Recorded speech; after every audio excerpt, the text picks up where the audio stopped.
Friends, welcome to our channel study career channel में आप सभी का स्वागत है। फ्रेंड्स, जैसा कि आप लोगों ने प्रीवियस वीडियो में देखा, हम लोगों ने उद्योगों के स्थानीयकरण के बारे में चर्चा की थी कि उद्योगों का स्थानीयकरण कैसे किया जाता है। इसी के तहत हम लोगों ने अल्फ्रेड वेबर का सिद्धांत भी देखा था, जिसमें उन्होंने न्यूनतम परिवहन लागत सिद्धांत दिया था। किस तरीके से उन्होंने बताया था कि अपन भार हाश उद्योग को या भार हाश न करने वाले उद्योग को कहाँ पे स्थापित कर सकते हैं, या फिर कच्चे माल की उपलब्धता के आधार पर उद्योग को कहाँ पे स्थापित किया जा सकता है, इसके बारे में वेबर ने बताया था। तो फ्रेंड्स, उस वीडियो में हम लोगों ने इस चीज़ की चर्चा की थी और आज हम बात करने जा रहे हैं फ्रेंड्स कि भारत में कुछ महत्वपूर्ण उद्योगों के बारे में। तो फ्रेंड्स, आज हम सबसे पहले स्टार्ट करेंगे भारत में लौह उद्योग के। लौह इस्पात उद्योग मतलब आयरन स्टील इंडस्ट्रीज़ के बारे में बात करेंगे। आयरन एंड स्टील इंडस्ट्रीज़ के बारे में बात करेंगे फ्रेंड्स। तो चलिए फ्रेंड्स, स्टार्ट करते हैं। तो देखिए, अपन जैसे बात करें, जो लौह इस्पात उद्योग होता है, क्या फ्रेंड्स, लौह इस्पात उद्योग जो होता है वो किसी भी उद्योग के लिए आधारभूत काम करता है। आधारभूत उद्योग होता है मतलब किसी भी उद्योग के लिए लौह और इस्पात की ज़रूरत तो पड़ती ही है। आप कोई भी उद्योग करेंगे या फिर कुछ भी चीज़ आप बनाएंगे, जैसे घर है, कुछ भी है, इंडस्ट्री सेटअप करना है आपको, तो उसमें आपको आयरन और स्टील की ज़रूरत तो पड़ेगी ही पड़ेगी। इसलिए लौह उद्योग को क्या कहा जाता है? आधारभूत उद्योग। क्या कहा जाता है फ्रेंड्स? लौह उद्योग को आधारभूत उद्योग कहा जाता है। तो फ्रेंड्स, इस तरीके से लौह उद्योग को क्या कहा जाता है? किसी भी देश का आधारभूत उद्योग कहा जाता है। तो फ्रेंड्स देखिए, बात करते हैं अपन भारत में। तो भारत में लौह उद्योग के प्रयास मतलब इस्टेब्लिश करने के प्रयास में पहला कदम उठाया गया था। कब? 1830 में। कब? 1830 में। जब क्या हुआ था? जो तमिलनाडु के पोर्टो नोवो में। कहाँ फ्रेंड्स? पोर्टो नोवो में क्या किया गया था? इस्पात कारखाना को इस्टेब्लिश किया गया था, इस्पात कारखाना को लगाया गया था। फिर उसके बाद ये बात तो हो गई, पहला कदम उठाया गया था 1830 में। आपसे पूछा जाएगा कि 1830 में पहला कारखाना कहाँ पे इस्टेब्लिश करने की कोशिश की गई थी या फिर इस्टेब्लिश किया गया था, स्थापित किया गया था? तो ये किया गया था तमिलनाडु के पोर्टो नोवो में। कहाँ फ्रेंड्स? तमिलनाडु के पोर्टो नोवो में। फिर उसके बाद बात करें, फिर उसके बाद कई सारे कारखाने और इस्टेब्लिश किए गए या स्थापित किए गए, जो कि स्वतंत्रता के पूर्व थे। स्वतंत्रता के पूर्व कई सारे कारखाने इस्टेब्लिश किए गए और स्वतंत्रता के बाद भी कई सारे कारखाने भारत में बनाए गए। किसके फ्रेंड्स? लौह इस्पात उद्योग के। तो चलिए अपन बात करते हैं। जो देखिए फ्रेंड्स, आप सबसे पहले बात कर ले तो लौह इस्पात उद्योग जो है ये क्या है? ये भार हास करने वाला उद्योग है। क्या है फ्रेंड्स? भार हास करने वाला उद्योग है। तो चलिए फ्रेंड्स, बात करते हैं क्या कि स्वतंत्रता के पहले कितने कारखाने बनाए गए भारत में। तो देखिए फ्रेंड्स, स्वतंत्रता के पूर्व स्थापित लौह उद्योग के कारखाने कौन कौन से हैं? देखिए, पहली अपन बात करते हैं कुल्टी की। किसकी फ्रेंड्स? कुल्टी। ये कहाँ पे लगाया गया था? ये लगाया गया था पश्चिम बंगाल में। कहाँ फ्रेंड्स? पश्चिम बंगाल में लगाया गया था। और कब लगाया गया था? ये लगाया गया था 1874 ईस्वी में। 1874 ईस्वी में। फिर क्या हुआ फ्रेंड्स? इसमें कुछ विशेषता, इसको जो ये कुल्टी उद्योग था, इसका नाम क्या कर दिया गया बाद में? बंगाल लोहा व इस्पात उद्योग। क्या कर दिया गया फ्रेंड्स? बंगाल लोहा व इस्पात उद्योग। फिर इसके बाद बात करें अपन दूसरे उद्योग की, तो दूसरा उद्योग था साकची। कहाँ फ्रेंड्स? साकची। साकची कहाँ? झारखंड में। कहाँ लगाया गया था? झारखंड में। किसके बाद? 1907 में। कब लगाया गया था? 1907 में। ये इंपॉर्टेंट बात है कि ये जमशेदजी टाटा द्वारा लगाया गया था। जमशेदजी टाटा द्वारा स्थापित किया गया था। यहीं से अपन भारत में लौह इस्पात कारखाने की शुरुआत को मानते हैं। क्या फ्रेंड्स? यहीं से अपन भारत में लौह इस्पात कारखाने की शुरुआत को मानते हैं। कब से? जब जमशेदजी टाटा ने लगाया था। कहाँ? साकची, झारखंड में। कब? 1907 में। फिर उसके बाद अपन बात कर लें तीसरा कारखाना कहाँ इस्टेब्लिश किया गया था? तीसरा कारखाना पश्चिम बंगाल के हीरापुर में इस्टेब्लिश किया गया था। हीरापुर में स्थापित किया गया था। कब? 1908 में। कब इस्टेब्लिश किया गया था? 1908 में। तो फिर उसके बाद इसका नाम क्या कर दिया गया था, इसका नाम था भारतीय लौह इस्पात कंपनी। क्या नाम था, भारतीय लौह इस्पात company, Indian iron steel company इसका नाम था। ओके फ्रेंड्स, ये कहाँ था, हीरापुर। हीरापुर कहाँ, पश्चिम बंगाल। और कब लगाया गया था, 1908 में। फिर इसके बाद अपन बात कर लेते हैं,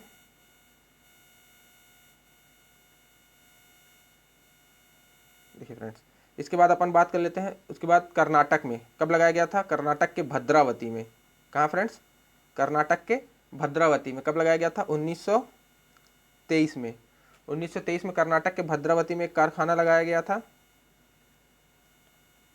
जिसका पहले नाम क्या था, पहले नाम था Mysore iron and steel company, Mysore लौह एवं इस्पात कंपनी या उद्योग, मैसूर लौह एवं इस्पात कंपनी इसका नाम था। फिर उसके बाद में इसका नाम बदल के क्या कर दिया गया, Visvesvaraya iron and steel company रख दिया गया, Visvesvaraya iron and steel company. क्या किया गया फ्रेंड्स, इसका नाम बदल के Visvesvaraya iron and steel company कर दिया गया। ये जो सार्वजनिक है, जो पब्लिक सेक्टर की ये पहली कंपनी थी। क्या थी, यह सार्वजनिक सेक्टर की पहली इकाई थी, पहली कंपनी थी ये पब्लिक सेक्टर की।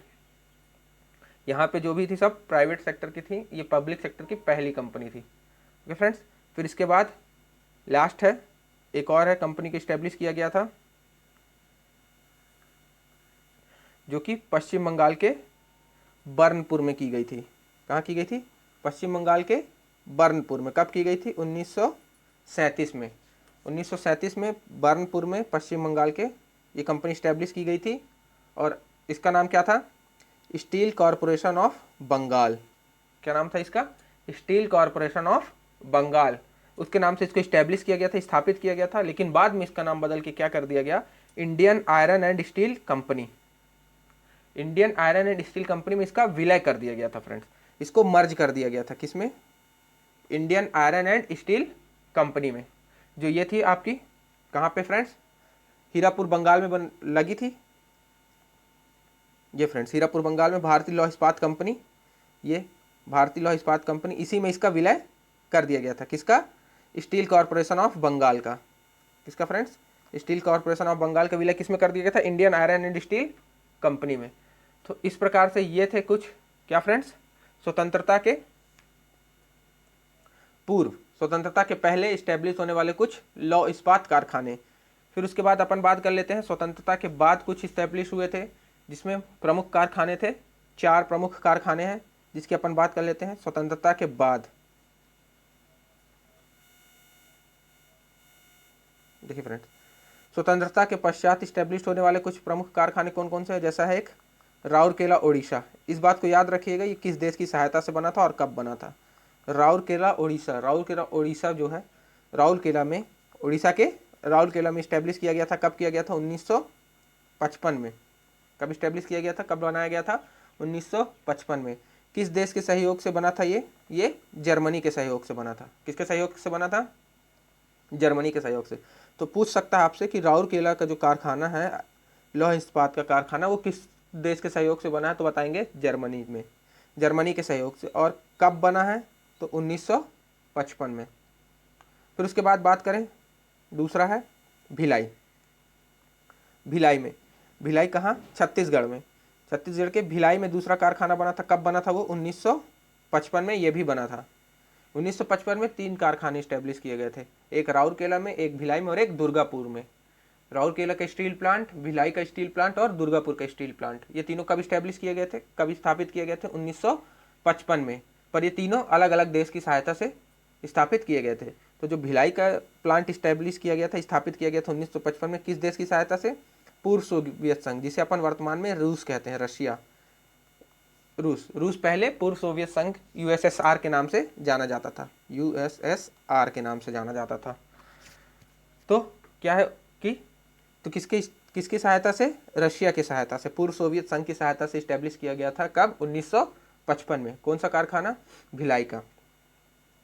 फिर तीसरे की बात करते हैं अपन, तीसरा कारखाना कब स्टैब्लिश किया गया था, बताया मैंने, दुर्गापुर, पश्चिम बंगाल में, Durgapur iron and steel company, Paschim Bangal में। कब, 1955 में ये भी स्टैब्लिश किया गया था। लेकिन ये किस देश की सहायता से किया गया था, ये किया गया था ब्रिटेन की सहायता से। किसकी सहायता से? ब्रिटेन की सहायता से इस्टेब्लिश किया गया था। और एक कारखाना 1964 में बनाया गया था बोकारो में। कहाँ? बोकारो कहाँ है फ्रेंड्स? झारखंड में। कहाँ? बोकारो झारखंड में। ये भी किसके सहायता से किया गया था? सोवियत संघ की सहायता से, मतलब रूस की सहायता से ही, रूस की सहायता से ये भी इस्टेब्लिश किया गया था। तो ये कुछ स्वतंत्रता के पश्चात इस्टेब्लिश होने वाले कुछ कारखाने हैं। ओके फ्रेंड्स, तो देखिए फ्रेंड्स, अब मैं आपको बता देता हूँ। देखिए, जो अपना लौह इस्पात उद्योग है उसको इस्टेब्लिश करने के लिए, लौह इस्पात उद्योग के लिए कुछ कच्चे माल की आवश्यकता होती है, जैसे लौह अयस्क, लौह अयस्क है, कोयला है, और चूना पत्थर है। फिर उसके बाद विद्युत की भी ज़रूरत होती है, इलेक्ट्रिसिटी की भी ज़रूरत होती है बनाने के लिए। और सबसे आखिरी कि इसको किस बाज़ार में बेचा जाएगा, तो बाज़ार, कहाँ? बाज़ार। मैंने आपको सिद्धांत में बताया था, न्यूनतम परिवहन लागत सिद्धांत में, कि बाज़ार की आवश्यकता होती है, तो बाज़ार। तो इस तरीके से इसमें कुछ चीज़ों की आवश्यकता होती है। तो ये कहाँ कहाँ से आता है? जो भारत में प्रमुख कारखाने इस्टेब्लिश हैं, तो उनमें ये कच्चा माल किस किस जगह से आता है उसके बारे में अपन बात कर लेते हैं। तो फ्रेंड्स चलिए स्टार्ट करते हैं। तो देखिए, जो भारत में लौह उद्योग कारखाना है, लौह इस्पात उद्योग कारखाने हैं, उसमें कौन कौन सा सामान कहाँ से आता है, कौन कौन सा कच्चा माल किस जगह से आता है, उसके बारे में अपन बात करते हैं। तो देखिए फ्रेंड्स, सबसे पहले अपन बात कर लेते हैं जमशेदपुर का। जमशेदपुर मतलब टाटा का जो ग्रुप है, टाटा ग्रुप का, उसमें कच्चा माल कहाँ से आता है उसके बारे में अपन बात कर लेते हैं फ्रेंड्स। तो सबसे पहले अपन देखते हैं जमशेदपुर में। जमशेदपुर कहाँ फ्रेंड्स? झारखंड में। तो झारखंड में कहाँ पे? तो इसमें कहाँ कहाँ से क्या आता है? देखिए, लौह अयस्क कहाँ से आता है इसमें? लौह अयस्क आता है उड़ीसा की गुरु महिसानी खान। मैंने बताया था आपके, उड़ीसा की एक गुरु महिसानी खान है लौह अयस्क के लिए। तो उड़ीसा की गुरु महिसानी खान में और मयूरभंज की खान से। किसकी? उड़ीसा की गुरु महिसानी और मयूरभंज की नोआ मुंडी खानों से। किससे? नोआ मुंडी खानों से क्या आता है? लौह अयस्क आता है। किसके लिए? जमशेदपुर में, जो टाटा ग्रुप की कंपनी है जमशेदपुर में। फिर उसके बाद कोयला की बात करें तो कोयला कहाँ से आता है? कोयला आता है झरिया की खानों से। कहाँ से आता है फ्रेंड्स कोयला? झरिया की खानों से आता है कोयला। फिर उसके बाद बात करते हैं चूना पत्थर कहाँ से आता है? तो चूना पत्थर आता है बिहार और उड़ीसा की खानों से। कहाँ से आता है? बिहार और उड़ीसा की खानों से। और जल विद्युत कहाँ से मिलता है इसको, मतलब इलेक्ट्रिसिटी कहाँ से मिलती है? तो स्वर्ण रेखा नदी है। कौन सी नदी है फ्रेंड्स? स्वर्ण रेखा नदी और खरकई नदी, इनके तहत इसको जल विद्युत प्राप्त होता है। और उसके साथ साथ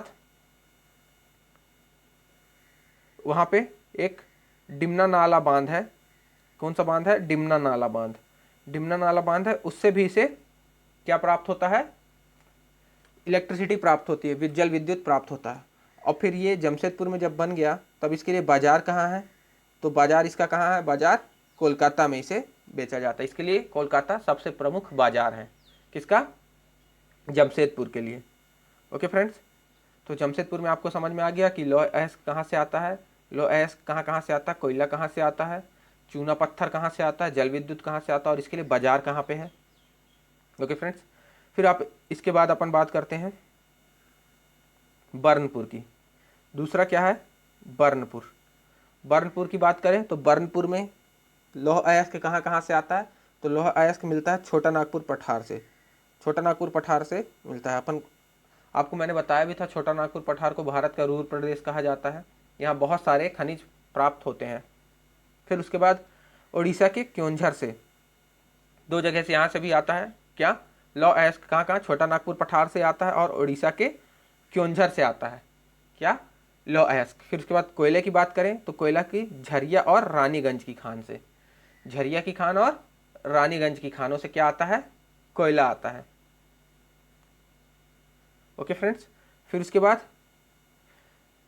चूना पत्थर की बात करें तो चूना पत्थर में एक वीरमित्रपुर की खान है।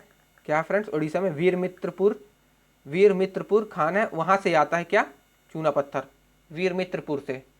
ओके फ्रेंड्स, और जल विद्युत की बात करें तो जल विद्युत कहाँ से आता है? दामोदर और बराकर नदी से। और इसके लिए मार्केट कहाँ पे है? मार्केट की बात करें अपन तो इसके लिए भी बेस्ट मार्केट, क्योंकि ये बर्नपुर कहाँ पे है, पश्चिम बंगाल में, तो इसके लिए भी बेस्ट मार्केट क्या है, कोलकाता। क्या है फ्रेंड्स, कोलकाता है इसके लिए बेस्ट मार्केट। ओके फ्रेंड्स, अब इसके बाद अपन बात करते हैं तीसरी बात करते हैं अपन भद्रावती। क्या फ्रेंड्स, भद्रावती, ये मैंने बताया था सार्वजनिक क्षेत्र का पहला कारखाना है। भद्रावती का कारखाना सार्वजनिक क्षेत्र का पहला कारखाना था, जिसे Mysore iron and steel company के नाम से स्टैब्लिश किया गया था, है ना फ्रेंड्स। बाद में इसका नाम बदल के Visvesvaraya iron and steel company कर दिया गया था। ये उतना बड़ा उत्पादक नहीं है, छोटा ही उत्पादक है, पर यह सार्वजनिक क्षेत्र का पहला उत्पादक था। तो इसमें लौह अयस्क कहाँ से आता था, लौह अयस्क आता था बाबा बुदन की पहाड़ियों से। कहाँ से, बाबा बुदन की पहाड़ियों से। फिर उसके बाद कोयला, कोयला कहाँ से आता था, कोयला मिलता था इसे वन की लकड़ी, जिसको अपन कास्ट कोयला बोलते हैं। क्या बोलते हैं, कास्ट कोयला। कास्ट कोयला से मिलता था क्या, वन की, जो वनों की लकड़ी होती है जिसे अपन कास्ट कोयला बोलते हैं, उसका इस्तेमाल किया जाता था इसमें कारखाना में लौह उत्पाद बनाने के लिए। और पश्चिमी घाट में जो भी है जल विद्युत, जो पश्चिमी घाट से जो जल विद्युत प्राप्त होता है उससे इसमें उपयोग किया जाता था, पश्चिमी घाट से प्राप्त जल विद्युत। फिर उसके बाद बात करें अपन, चूना पत्थर कहाँ से आता था, चूना पत्थर आता था गंगूर से, गंगूर खान है वहाँ से आता था।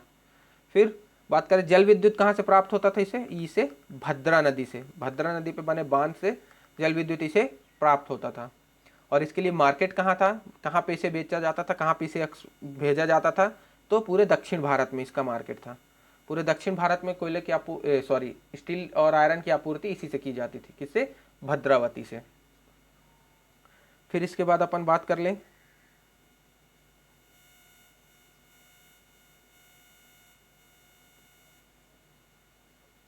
अब बात करते हैं अपन दुर्गापुर की। किसकी फ्रेंड्स, दुर्गापुर। तो दुर्गापुर में बात करें तो दुर्गापुर में कहाँ कहाँ से रॉ मटेरियल आता है, कच्चा पदार्थ आता है, तो देखिए छोटा नागपुर पठार से और उड़ीसा से, छोटा नागपुर पठार और उड़ीसा से आता है। किसमें, दुर्गापुर में।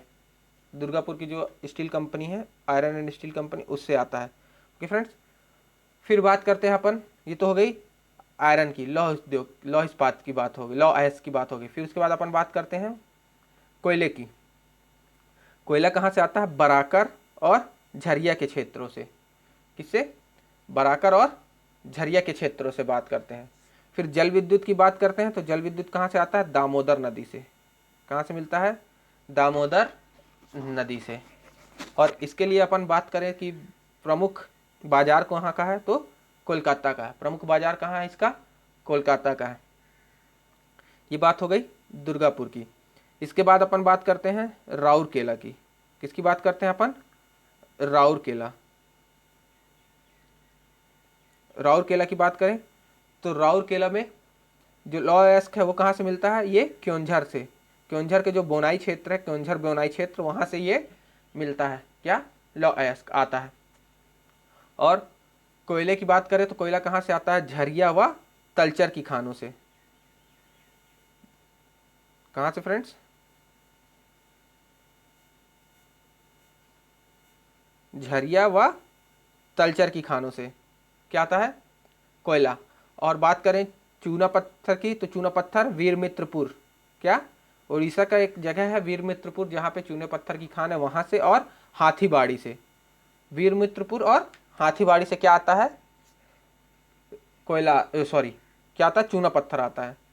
उसके बाद अपन बात करें जल विद्युत कहाँ से प्राप्त होता है, तो जल विद्युत प्राप्त होता है ब्राह्मणी नदी से और शंख नदी पे बने बांध से। ब्राह्मणी नदी और शंख नदी पे बने बांधों से क्या प्राप्त होता है, इसमें जल विद्युत प्राप्त होता है।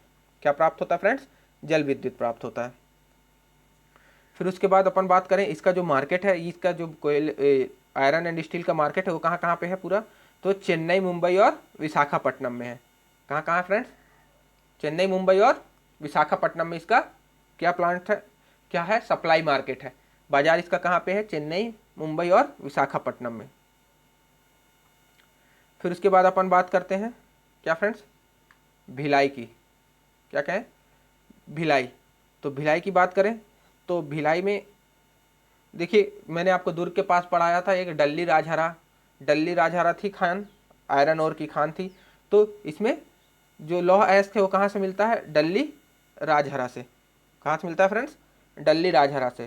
फिर उसके बाद बात करते हैं कोयला कहाँ से आता है, तो झरिया व बोकारो और कोरबा से।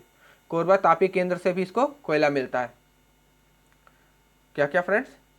झरिया, बोकारो और कोरबा तापी केंद्र से इसको क्या मिलता है? कोयला मिलता है।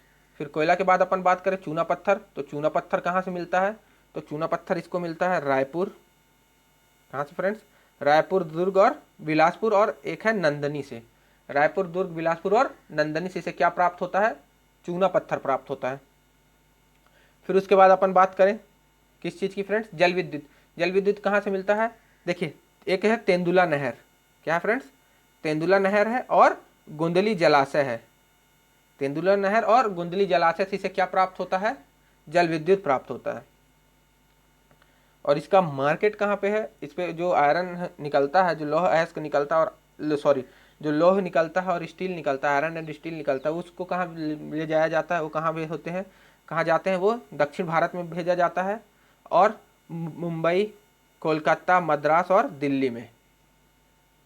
कहाँ कहाँ इसका मार्केट है? दक्षिण भारत में है, मुंबई है, कोलकाता है, मद्रास है और दिल्ली है। इसका क्या है? मार्केट है। Okay friends. फिर इसके बाद बात करते हैं अपन किसकी? इसके बाद बात करते हैं अपन बोकारो की बात करते हैं। किसकी बात करते हैं? बोकारो। बोकारो की बात करें तो देखिए, बोकारो में लौह अयस्क कहाँ से मिलता है? तो फ्रेंड्स, बोकारो में लौह अयस्क की बात करें तो जब खाली वैगन लौटते हैं उड़ीसा से,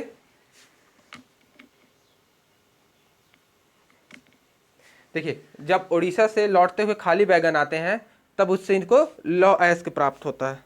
क्या प्राप्त होता है फ्रेंड्स? लौह अयस्क प्राप्त होता है। और कोयला कहाँ से प्राप्त होता है? कोयला की बात कर लें।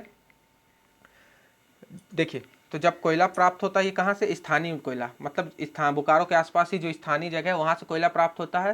फिर उसके बाद झरिया की खान है और करणपुरा के समीप खान है। ओके फ्रेंड्स, झरिया और करणपुरा के समीप जो खाने हैं वहाँ से इसे कोयला प्राप्त होता है। फिर उसके बाद बात करते हैं क्या? चूना पत्थर कहाँ से मिलता है? तो चूना पत्थर की बात करें तो चूना पत्थर उड़ीसा से मिलता है। कहाँ से मिलता है फ्रेंड्स? उड़ीसा से चूना पत्थर मिलता है। देन उसके बाद अपन बात करें क्या फ्रेंड्स? जल विद्युत कहाँ से मिलता है? वो दामोदर नदी से मिलता है। कहाँ से मिलता है? दामोदर नदी से। और इसका जो मार्केट है, मार्केट कहाँ है? इसका जो बाजार है वो कहाँ है? कोलकाता। इसे कहाँ बेचा जाता है? कोलकाता में भी ले जाया जाता है। फिर नेक्स्ट बात करते हैं अपन विशाखापट्टनम की। किसकी फ्रेंड्स? विशाखापट्टनम की। देखिए फ्रेंड्स, विशाखापट्टनम में ये इंडस्ट्री जो सेटअप की गई है वो परिवहन के लागत पे, न्यूनतम परिवहन के लागत पे के सिद्धांत पे सेटअप की गई है, जो तटीय इलाकों पे, तटीय भागों पे सेटअप की गई है। तो विशाखापट्टनम की अपन बात करें तो विशाखापट्टनम में जो लौह अयस्क है वो कहाँ पे से आता है? जो लौह अयस्क मिलता है वो मिलता है बैलाडीला की खानों से। कहाँ से मिलता है? बैलाडीला की खानों से। फिर उसके बाद बात करते हैं कोयला कहाँ से आता है। तो देखिए, ये आपका क्या है? तट पे स्थित है, तो ऑस्ट्रेलिया से आयात करते हैं कोयला का। क्या करते हैं? ऑस्ट्रेलिया से आयात किया जाता है, वहाँ से कोयला अपन को प्राप्त होता है। चूना पत्थर की बात करें तो चूना पत्थर कहाँ से प्राप्त होता है? छत्तीसगढ़ से। छत्तीसगढ़ से प्राप्त होता है क्या? चूना पत्थर। और इसका जो बाजार की बात करें तो ये देखिए, ये इंटरनेशनली एक्सपोर्ट भी किया जाता है, जापान को और भी अन्य जगह इंटरनली एक्सटर्नली इसको एक्सपोर्ट भी किया जाता है। मतलब इसके बाजार दोनों हैं, अंदर भी है, भारत के अंदर भी और भारत के बाहर भी, मतलब एक्सपोर्ट भी किया जाता है। फिर बात करते हैं पारादीप। ये भी सेम काम है। ये भी क्या है फ्रेंड्स? तट के आसपास से इसको इस्टेब्लिश किया गया है, तट के आसपास भी इसको लगाया गया है पारादीप को भी। तो इसमें भी देखिए कहाँ से आता है लौह अयस्क? कहाँ से आता है? क्योंझर और बोनाई क्षेत्र से। कहाँ से आता है? उड़ीसा के क्योंझर बोनाई क्षेत्र से क्या आता है? लौह अयस्क आता है। फिर कोयला कहाँ से मिलता है? कोयला मिलता है झरिया तथा तलचर। क्या फ्रेंड्स? झरिया और तलचर की खानों से क्या मिलता है? कोयला मिलता है। फिर बात करते हैं उड़ीसा से क्या आता है? इसमें चूना पत्थर आता है। चूना पत्थर उड़ीसा से आता है और इसको कहाँ मार्केट बनाया गया है, इसका मार्केट भी आंतरिक और अंतर्राष्ट्रीय बाजार है, मतलब इंटरनली भी बेचा जाता है और इसको एक्सपोर्ट भी किया जाता है। ये बात हो गई फ्रेंड्स कुछ महत्वपूर्ण किसकी, खाने हैं जो भारत में, कि उसमें कहाँ कहाँ से क्या आता है। इस बात को आप याद रखिएगा कि कहाँ से क्या चीज़ आता है। देखिए फ्रेंड्स मैप में देख लेते हैं अपन कि कहाँ पास कौन सी खान स्टेब्लिश है, स्थापित है। तो अपन बात करते हैं मैप में। ओके फ्रेंड्स, तो चलिए देखिए अपन बात करते हैं यहाँ पास। देखिए फ्रेंड्स ये है बोकारो, क्या है फ्रेंड्स, बोकारो। फिर ये है जमशेदपुर, बोकारो और जमशेदपुर कहाँ पास, इस जगह पे। ये जमशेदपुर है झारखंड में और ये है बोकारो झारखंड में। फिर उसके बाद बात करते हैं ये दुर्गापुर है, क्या फ्रेंड्स, पश्चिम बंगाल में दुर्गापुर, और ये बर्नपुर पश्चिम बंगाल में, दुर्गापुर और बर्नपुर। उसके बाद अपन बात करते हैं ये उड़ीसा में राउरकेला, क्या फ्रेंड्स, उड़ीसा में राउरकेला है। देन इसके बाद ये उड़ीसा का राउरकेला यहाँ पास है मैप में, देखिए आप। ये आप छत्तीसगढ़ में भिलाई, देखिए भिलाई सेल जिसे कहते हैं, steel authority of India limited, SAIL. फिर उसके बाद अपन बात करते हैं, देखिए फ्रेंड्स उसके बाद अपन बात करते हैं ये विशाखापट्टनम। देखिए तट के आसपास इसे इस्टेब्लिश किया गया है विशाखापट्टनम में। ये प्रमुख है विशाखापट्टनम का लौह उद्योग। फिर और भी कहीं कहीं है, जैसे तमिलनाडु के सलेम में, या सेलम बोल सकते हैं उसको आप, सेलम में, तमिलनाडु के सेलम में। यहाँ पे कर्नाटक में भद्रावती में है और एक कर्नाटक में ही विजयनगर में है। कहाँ फ्रेंड्स, कर्नाटक के भद्रावती और कर्नाटक के विजयनगर में। तो ये कुछ महत्वपूर्ण उद्योग हैं, किसके, लौह इस्पात उद्योग हैं। किसके फ्रेंड्स, लौह इस्पात उद्योग के कारखाने कहाँ कहाँ स्टैब्लिश हैं, ये आपने मैप पे भी देख लिया। फ्रेंड्स थोड़ा अपन बात कर लेते हैं, एक सेकेंड फ्रेंड्स, अपन बात कर लेते हैं फ्रेंड्स कुछ जो एक नीति आई है राष्ट्रीय इस्पात नीति की। राष्ट्रीय इस्पात नीति की बात करते हैं, जो कि कब आई थी, 2017 के मई में। राष्ट्रीय इस्पात नीति की बात करें तो 2017 के मई में आई थी। देखिए इसमें क्या था, कुछ कुछ महत्वपूर्ण इसके जो टॉपिक थे वो बता देता हूँ आपको। इसमें यह कहा गया था कि जो निजी क्षेत्र हैं, जो मतलब प्राइवेट सेक्टर हैं, क्या है, प्राइवेट सेक्टर को अपन क्या करेंगे, जो प्राइवेट सेक्टर हैं वो क्या करेंगे, और जो छोटे छोटे, क्या छोटे छोटे, देखिए प्राइवेट सेक्टर जो बड़े बड़े हैं जैसे टाटा है और भी हैं, तो वैसे और जो छोटे छोटे स्तर के, मतलब स्मॉल स्केल के, जो छोटे छोटे स्तर में जो क्या करते हैं, उत्पादक हैं, उनको अपन क्या करेंगे, नीतिगत सहायता देंगे, सहायता और मार्गदर्शन देंगे, सहायता देंगे, मार्गदर्शन देंगे, और इन्हें आत्मनिर्भर बनाएंगे। क्या बनाएंगे, आत्मनिर्भर बनाएंगे, उद्योग में इसके उत्पादन के मामले में आत्मनिर्भर बनाएंगे। ओके फ्रेंड्स, फिर उसके बाद दूसरा पॉइंट क्या था, दूसरा पॉइंट अपने ये था कि जो बेस्ट मतलब अच्छा, तकनीकी रूप से उन्नत, मतलब तकनीकी रूप से अच्छा और वैश्विक स्तर पर, वैश्विक स्तर मतलब पूरे वर्ल्ड लेवल पे जो प्रतिस्पर्धी है, मतलब कॉम्पिटिटिव टाइप का आयरन है, मतलब जिससे अपन दुनिया में कंपटीशन कर सकें, विश्व में कंपटीशन कर सकें आयरन के मामले में, लौह और स्टील के मामले में। तो अपन उस प्रकार के उद्योग को, उस प्रकार के उद्योग का अपन क्या करेंगे, इस्टेब्लिश करेंगे, उस प्रकार के उद्योग का विकास करेंगे, डेवलपमेंट करेंगे।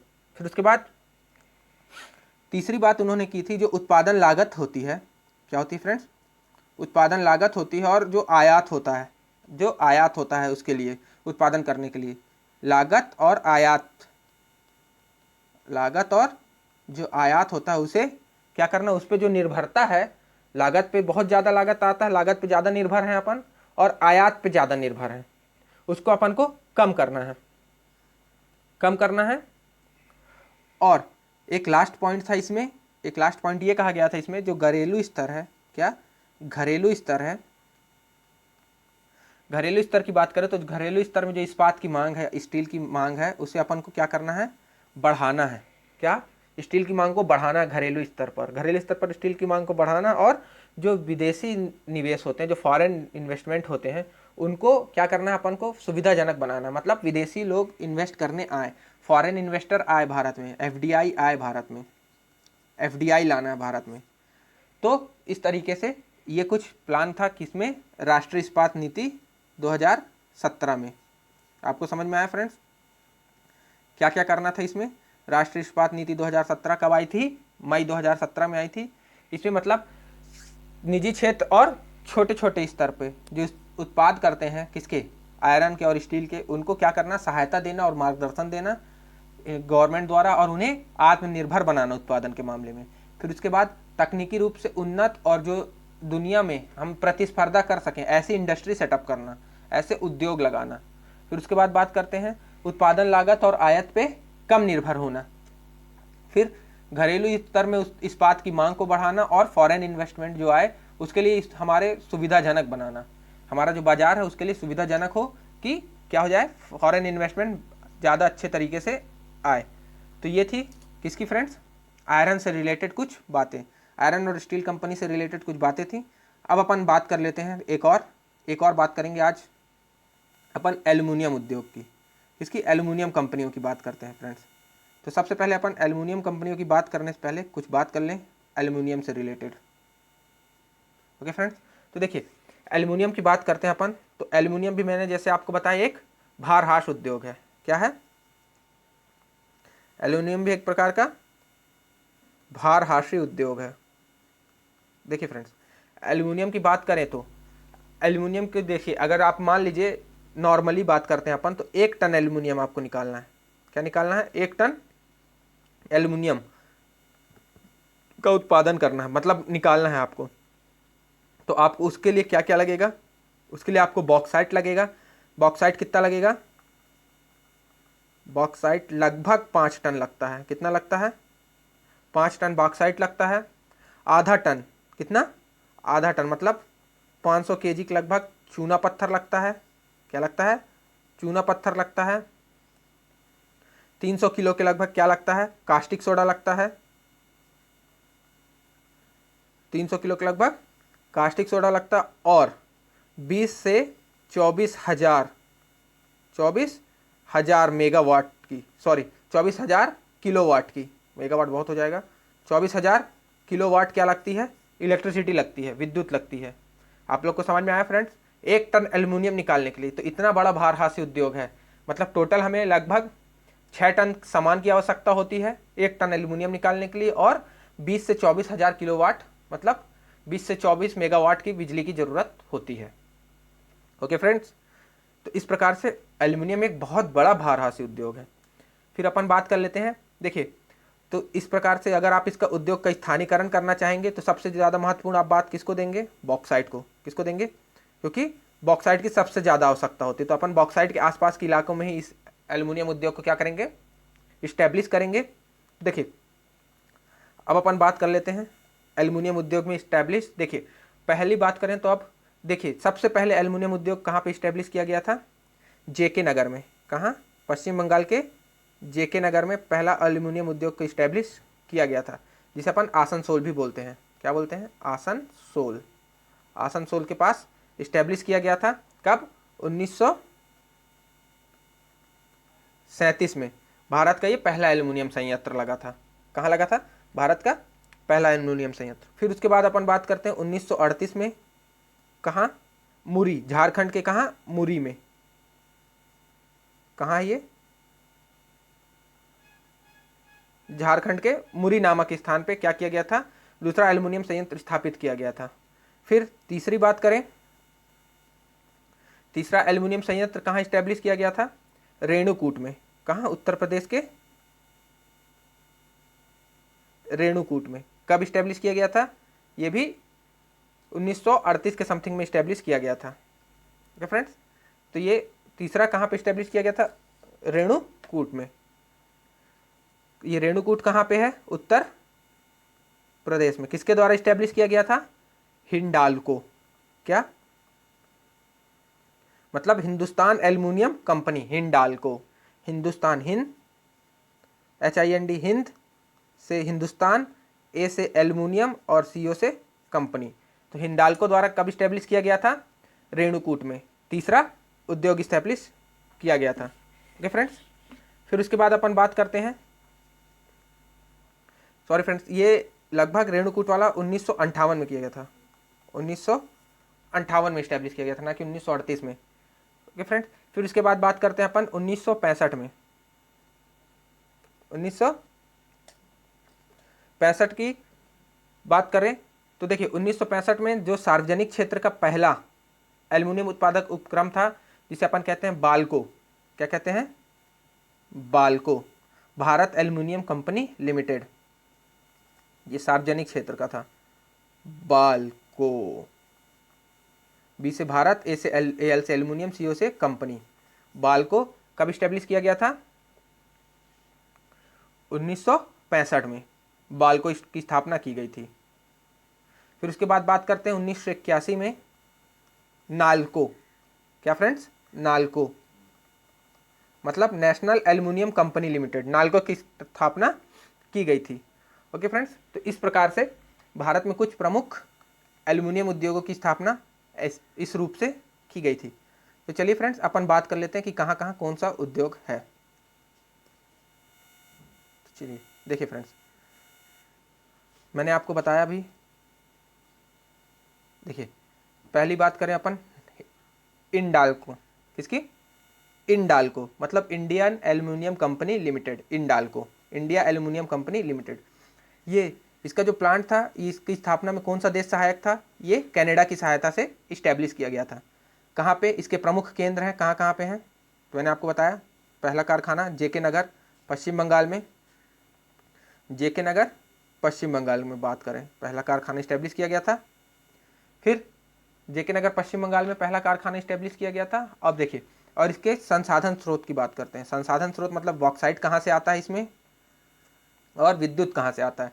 तो देखिए JK नगर वाला जो प्लांट है, उसमें बॉक्साइट कहाँ से मिलता है? झारखंड से आता है। कहाँ से आता है? झारखंड से आता है। और विद्युत किस विद्युत से मिलता है? ताप विद्युत परियोजना के तहत आता है। किसके तहत बनता है? ताप विद्युत परियोजना के तहत इसमें विद्युत प्रवाह क्या किया जाता है? प्रोवाइड किया जाता है। फिर उसके बाद इंडाल्को का ही दूसरा प्लांट है, कहाँ पे है? मुरी, मुरी झारखंड में। कहाँ फ्रेंड्स? मुरी झारखंड में दूसरा प्लांट है। तो इसमें जो क्या बॉक्साइट की बात करें तो कहाँ से मिलता है? ये स्थानीय आपूर्ति से मिलता है। बॉक्साइट कहाँ से मिलता है? स्थानीय आपूर्ति से होती है बॉक्साइट की।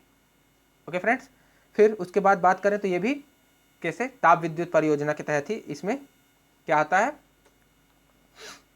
विद्युत की उपलब्धि होती है, मतलब प्राप्ति होती है, सॉरी। फिर उसके बाद तीसरी बात करें अलवाय, अलवाय केरल, अलवाय केरल की बात करें तो फ्रेंड्स इसको अलुपुरम भी बोल सकते हैं, अलुपुरम। केरल की बात करें अलुपुरम, तो ये कहाँ पे है? इसमें कहाँ से मिलता है बॉक्साइट? तो ये बेलगांव, कर्नाटक के बेलगांव से इसे बॉक्साइट मिलता है, और इसके जल विद्युत परियोजना के तहत। इसमें किस परियोजना के तहत विद्युत बनती है? जल विद्युत परियोजना के तहत। ये किसकी बात हो गई? ये बात हो गई इंडाल्को की। किसकी? इंडाल्को की। अब इसके बाद अपन बात करते हैं Hindalco, Hindustan aluminium company limited. Hindalco की बात करें, वो था इंडाल्को, ये है हिंडाल्को। हिंडाल्को कब स्टैब्लिश किया गया था अपना प्लांट? पहला 1958 में। किसकी सहायता से? USA की सहायता से। किसकी सहायता से? संयुक्त राज्य अमेरिका की सहायता से, USA की सहायता से इसे स्टैब्लिश किया गया था। कहाँ पे? रेणुकूट उत्तर प्रदेश में, रेणुकूट उत्तर प्रदेश में स्टैब्लिश किया गया था। फिर इसके लिए जो बॉक्साइट है वो कहाँ से आता है? वो आता है झारखंड से। कहाँ से आता है बॉक्साइट? झारखंड से आता है। और जो जल विद्युत आता है वो कहाँ से आती है? रिहंद परियोजना से। रिहंद परियोजना से क्या आता है? जल विद्युत आता है। सोन नदी पे बनी परियोजना है ये रिहंद परियोजना, इससे जल विद्युत आता है। ओके फ्रेंड्स, फिर उसके बाद अपन बात करते हैं नेक्स्ट बाल्को की। किसकी बात करते हैं अपन? बाल्को की। तो देखिए बाल्को की अपन बात करें तो बाल्को में कब स्टैब्लिश हुई थी? Bharat aluminium company limited. Balco 1965 में। किस देश की सहायता से? सोवियत संघ की सहायता से, USSR की सहायता से, USSR की सहायता से, मतलब रूस की सहायता से स्टैब्लिश हुई थी। कहाँ कहाँ पे इसका मेन प्लांट है? एक है कोरबा में। कोरबा कहाँ? छत्तीसगढ़ में है। तो इसकी बात करें, और इसका जो कोरबा वाला प्लांट है उसमें बॉक्साइट कहाँ से आता है? अमरकंटक के पठार से। कहाँ से आता है? अमरकंटक के पठार से, और जो विद्युत प्रोवाइड की जाती है वो कहाँ से की जाती है, किस वे पे प्रोवाइड की जाती है, ताप विद्युत के तौर पे विद्युत इसको मिलती है। ओके फ्रेंड्स, फिर उसके बाद इसी का बाल्को का एक दूसरा प्लांट है, कहाँ पे, कोयना पे है। कोयना कहाँ, महाराष्ट्र पे, कोयना महाराष्ट्र, महाराष्ट्र में इसका दूसरा प्लांट है। उस पर भी जो है अपन कहें बॉक्साइट कहाँ से प्रोवाइड होता है, बॉक्साइट अमरकंटक के पठार से प्रोवाइड होता है। कहाँ से, अमरकंटक के पठार से प्रोवाइड होता है क्या, बॉक्साइट। और जो विद्युत मिलती है उसको ये जल विद्युत के तहत मिलती है, कोयना नदी पे जल विद्युत के तहत इसको मिलती है, क्या विद्युत प्रोवाइड होती है। फिर इसके बाद बात करें अपन मालको की, बात करते हैं अपन मालको। मालको मतलब मद्रास एल्युमिनियम कंपनी लिमिटेड, मालको की बात करते हैं। Okay friends, Madras aluminium company, ये कहाँ, तमिलनाडु के, ये चौथा संयंत्र था भारत में इस्टेब्लिश होने वाला, चौथा संयंत्र था कहाँ, तमिलनाडु के मेट्टूर में पहले इस्टेब्लिश किया गया था। कहाँ इस्टेब्लिश किया गया था, मेट्टूर में, तमिलनाडु के। कौन सा, मालको। किस देश की सहायता से बनाया गया था ये, इटली, इटली की सहायता से इसे इस्टेब्लिश किया गया था। किसे, मालको को, मद्रास एल्युमिनियम कंपनी को। कहाँ कहाँ पे अब इसके प्लांट है, मेन सेंटर है चेन्नई, मद्रास पुराना नाम, चेन्नई का पुराना नाम मद्रास, फिर मेट्टूर और सलेम, तमिलनाडु में इसके तीनों सेंटर है। इसमें जो बॉक्साइट की आपूर्ति होती है वो कहाँ कहाँ से होती है, सेवराय और जावादी की पहाड़ियों से। कहाँ से होती है फ्रेंड्स, सेवराय और जावादी की पहाड़ियों से। और जो इलेक्ट्रिसिटी प्रोवाइड होती है वो जल विद्युत परियोजना के तहत प्रोवाइड होती है। जल विद्युत परियोजना के तहत क्या प्रोवाइड होती है, इलेक्ट्रिसिटी प्रोवाइड होती है। फिर उसके बाद अपन बात कर लेते हैं, एक है वेदांता, वेदांता ग्रुप है, इसकी बात करें, ये कब इस्टेब्लिश हुआ था, वेदांता ग्रुप। जो वेदांता प्लांट है ये 1976 में बनाया गया था। कब बनाया गया था, 1976 में। कहाँ, झारसुगुड़ा में। कहाँ, झारसुगुड़ा उड़ीसा में बनाया गया था। किस देश की सहायता से, जर्मनी की सहायता से बनाया गया था। किस देश की सहायता से बनाया गया था, जर्मनी की सहायता से। तो इसमें अपन बात करें बॉक्साइट कहाँ से आता है, तो बॉक्साइट आता है झारखंड से। कहाँ से आता है बॉक्साइट, झारखंड से बॉक्साइट की पूर्ति होती है, और जल विद्युत परियोजना के तहत इसे इलेक्ट्रिसिटी प्रोवाइड होती है। किस परियोजना के तहत, जल विद्युत परियोजना के तहत इसे इलेक्ट्रिसिटी प्रोवाइड होती है। वेदांता कहाँ, झारसुगुड़ा में है, उड़ीसा में। ओके फ्रेंड्स, फिर अपन लास्ट बात कर लेते हैं, लास्ट प्लांट है जो नालको। नालको मतलब national aluminium company limited, NALCO. ये कब इस्टेब्लिश हुई थी, 1981 में। किस देश की सहायता से, फ्रांस की सहायता से। इसमें जो बॉक्साइट है, इसके देखिए जो दो प्लांट है, दो प्रमुख क्षेत्र हैं, दो प्रमुख इसके केंद्र हैं। एक है दमनजोड़ी में इसका एक प्लांट है, और एक प्लांट है अंगुल उड़ीसा में। दमनजोड़ी वाली बात करें तो दमनजोड़ी में जो क्या आता है, बॉक्साइट आता है, वो कहाँ से आता है, पूर्वी घाट से आता है। कहाँ से आता है, पूर्वी घाट से आता है। और जो जल विद्युत प्राप्त होता है वो कहाँ से प्राप्त होता है, हीराकुंड से। हीराकुंड जल विद्युत परियोजना, वहाँ से इसे जल विद्युत प्राप्त होता है। इसी प्रकार से बात करें अंगुल की, उड़ीसा में ही है ये अंगुल। अंगुल में जो बॉक्साइट है वो भी कहाँ से आता है, पूर्वी घाट से आता है। और जो जल विद्युत प्राप्त होता है ये भी हीराकुंड जल विद्युत परियोजना से इसे भी जल विद्युत प्राप्त होता है, मतलब विद्युत प्राप्त होता है। तो इस प्रकार से ये कुछ एल्युमिनियम प्लांट थे भारत के, जिसे अपन मैप में भी देख लेते हैं। देखिए फ्रेंड्स, मैप में देखिए रेणुकूट में, ये देखिए फ्रेंड्स, रेणुकूट में हिंडाल्को, क्या फ्रेंड्स, हिंडाल्को। कोरबा में बाल्को, यहाँ अंगुल में नाल्को, ये हीराकुंड में कौन सा है, इंडाल्को, हीराकुंड। और यहाँ पास अलुपुरम, ये जिसको अलवय बोलते हैं, अलवय, अलवाय केरल में, यहाँ इंडाल्को, क्या friends, Indalco, sorry friends it's a typing mistake, Indalco मतलब Indian aluminium company, Indalco. Okay friends, और मेट्टूर की बात करें तो मेट्टूर में Malco, Madras aluminium company limited. और वेदांता की बात करें तो ये झारसुगुड़ा, ये उड़ीसा के झारसुगुड़ा में क्या है, उड़ीसा के झारसुगुड़ा में है वेदांता। कहाँ है, झारसुगुड़ा में। तो इस प्रकार से ये महत्वपूर्ण एल्युमिनियम प्लांट भी हो गए भारत के। तो फ्रेंड्स, आज हम लोगों ने दो इंडस्ट्रीज़ के बारे में चर्चा की, जो दो महत्वपूर्ण, बहुत महत्वपूर्ण इंडस्ट्री है। एक है आयरन और स्टील इंडस्ट्री, जो कि क्या कहा जाती है, किसी भी इंडस्ट्री के लिए आधारभूत संरचना मानी जाती है। और दूसरी बात कर ली हम लोगों ने एल्युमिनियम इंडस्ट्री की। तो आज का फ्रेंड्स लेक्चर यहीं पे समाप्त होता है। अगर आपको ये लेक्चर पसंद आया हो तो प्लीज़ इसे लाइक करें, हमारे चैनल को सब्सक्राइब करें और इस लेक्चर को अधिक से अधिक लोगों तक शेयर करें। और इस लेक्चर की PDF पाने के लिए हमारे टेलीग्राम चैनल स्टडी कैरियर को ज्वाइन कर लें। Thank you friends.